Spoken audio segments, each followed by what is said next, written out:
Béèyàn bá gẹṣin nínú gbajúmọ̀ àgbà àáfàá ilẹ̀ Yorùbá ni Sheikh Muyideen Ajani Bello tí ó ti lé ní 100 ọdún tí ó ti tó ọdún 84 84 years of age báyìí. Ó dájú pé ẹṣin náà ò lè kọsẹ̀ o pẹ̀lú bí wọ́n ṣe fi bàbá náà jẹ́ olórí gbogbo àáfàá pátápátá ní ilẹ̀ Yorùbá tó sì jẹ́ pé wọ́n lò ní aṣíwájú tí gbogbo àwọn gbà fún báyìí. Lọ́sẹ̀ tó kọjá ní ẹgbẹ́ àwọn àáfàá ní ilẹ̀ Yorùbá tí wọ́n jẹ́ Yorùbá Council for Islamic Preachers, èyí tí gbajúmọ̀ àáfàá ilẹ̀ Ìbàdàn ni Sheikh Taofeek Akeugba Gold tó jẹ́ ààrẹ wọn, iná máa fi Sheikh Muyideen Ajani Bello, iná máa fi bàbá náà jẹ́ olórí gbogbo àáfàá ilẹ̀ Yorùbá,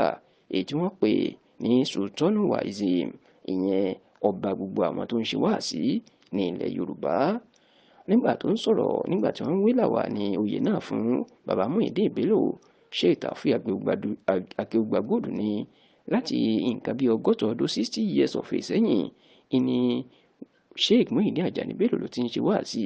lásìkò tí wọn ò tí ì bí ọ̀pọ̀ àwọn tọ́pọ̀ àwọn tó sì tí ì bí tó jẹ́ pé àwọn sì ń rákòrò, àwọn kò tí ì lè dá nǹkan kan kọ. Ìní Sheikh Muyideen Ajani Bello ti ń wàásù káàkiri Nàìjíríà.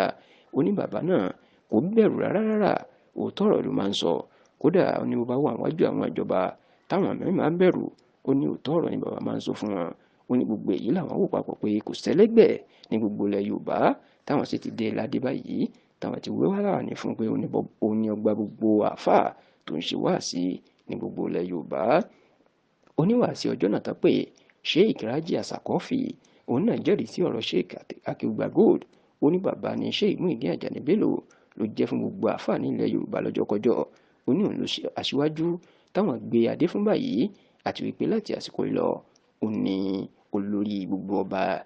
gbogbo àáfàá ilẹ̀ Yorùbá, èyí tó tún pè ní King of Islamic Preachers, àti pé ẹ̀yìn ẹ̀ ni gbogbo àwọn wà lásìkò yìí.